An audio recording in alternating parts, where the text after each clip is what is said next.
the NOMOS Tetra Basalt. It was unveiled to me when I was in Glashooter. Terry, did you know I went to Glashooter? I think I might have edited a vlog. Might have mentioned it once or twice or three or four times, but it was unveiled to me when I was in Glashooter, but it was also unveiled to the wider community a couple weeks after, and the Tetra line is, I think, just really cool, really underappreciated. So I was really eager to get one in for review, despite having got hands-on with the whole collection when I was in Germany. Straight off the bat, I can tell you, this watch wears beautifully. I really like it, but it's quite small. I mean, it's notably small. So what are the specs? What are the dimensions? Let's get into those first. Diameter of 29.5 millimeters, but as it's a square, it's 29.5 by 29.5. Very easy. Height, very thin at 6.5 millimeters thick. Lug length of 40.5 millimeters. And talking about those lugs, they're beautiful little double lugs, super art deco. Water resistance, 50 meters, and it has an 18 millimeter lug width. Very appropriate given the small size of the watch. The watch features the in-house manual wind caliber DUW 4001, which has 17 joules, 2.6 millimeters thick, and a power reserve of 53 hours, which for such a tiny little movement is very respectable. Very respectable. We know these movements are always beautiful, and this is no exception. Let me just wipe it, because this is my first foible with the watch. I think I've said the word beautiful about 20 times already, but foible number one. It is a fingerprint magnet, just like every other NOMOS we've had in, and I finally do want to address it. It is a fingerprint magnet. So unless you're going to carry around a cloth with you, or don't mind just giving something a wipe on your t-shirt, it is a fingerprint magnet. But many watches are, so I will overlook it. Taking it back to those lugs very quickly, because that is a foible many people have with many NOMOSes. I think this is the most wearable NOMOS I have ever worn, specifically because it is the only NOMOS I've ever worn with short lugs. I mean, Terry, pass me the tangente. We've also got a 35mm tangente review out sometime in the future. The lugs on the tangente are literally double the length. Literally double the length. Obviously, the lugs on this sit along a flat edge.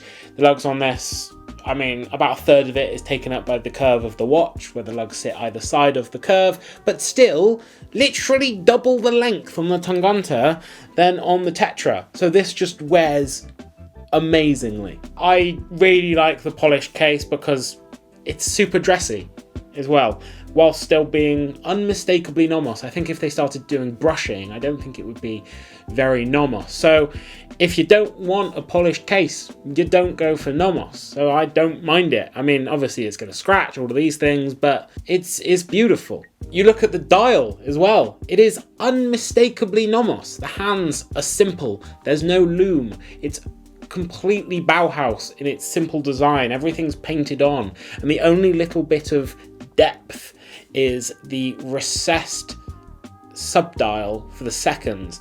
And just talking about that subdial as well, it is the only little splash of colour that this watch possesses. So obviously NOMOS, known for its colour, so they had to get it in here somewhere because they wanted this to be a playful line.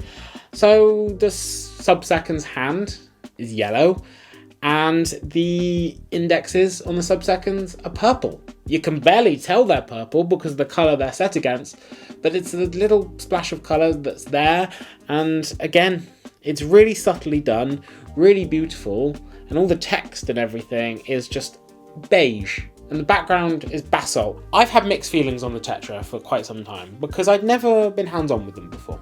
I wanted to really like it, mostly because the lugs, because it was something different within the lineup. It's square, it's a bit different, but I just didn't know how much I'd like it. But I think it's really telling that my mum, whenever I've shown her a picture, has gone, George, that's gross. George, I don't like that watch. I don't like that watch. But she's always loved the tangente, okay? She's always loved the pictures. She's always loved to try it on, all of these things. This isn't a tangente review, but it's their most famous watch. Gotta compare it with the Tetra. But when both arrived, I sat down with her and went, what do you think of these?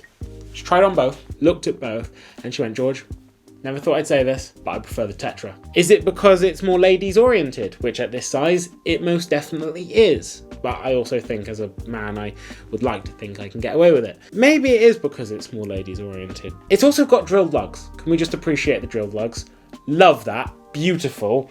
It is something NOMOS is known for. And also the price. If you get it in this configuration with the clear case back is £2,180, which is a little bit more than we've come to expect from NOMOS, but I'm still not mad at it because it is still, I think, a really nice price. But if you do want to save a little bit of money for some reason, it's £1,960 with a solid case back.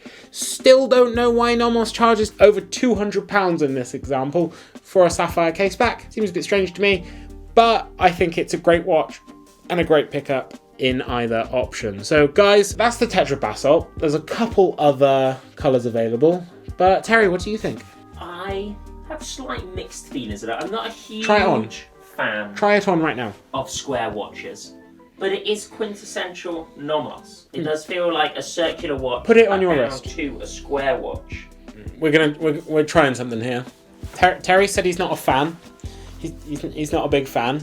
I am a fan of the design. I'm a fan of the colour, but then that kind of feels like just a NOMOS thing. But do I like the squareness of it? I'm not sure. The lugs are kind of like doubled, Really Art Deco. which are quite cool. It does feel very Art Deco, you're right. I think if you wore it on your wrist for a day, Does it suit me? it does really suit you. Show everyone your wrist. I'm unsure on it. It's smaller than it appears in the images. It is smaller, but I don't think that's a bad thing. I think a watch like that, if it were too much bigger, it would just be a slab. It's like having a window on my wrist. Like a Monaco is. Yeah. Monaco's just a slab. That is a beautiful little... it's just lovely.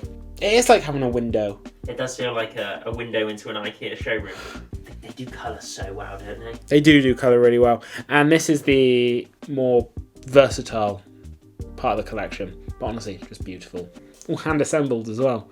I saw that when I when I mentioned. Right, guys, I want to know what you think of the Tetra Basalt. Do you like it? Would you consider getting one? Go down into the comments, let us know down below. And whilst you're down there, why not like, subscribe, ding that bell icon so you never miss another video, and why not click that join button to support the channel directly, just like everyone on screen did now, because they're amazing. They're my favourite people in the world. And you are also amazing if you watch this far into the video, so thank you very much, and watch yourselves. But don't forget, we've also got a website. There's cool things on there, like hats, hoodies, and also me on Instagram. Watchyourselfsgeorge.com. Find it. Peace.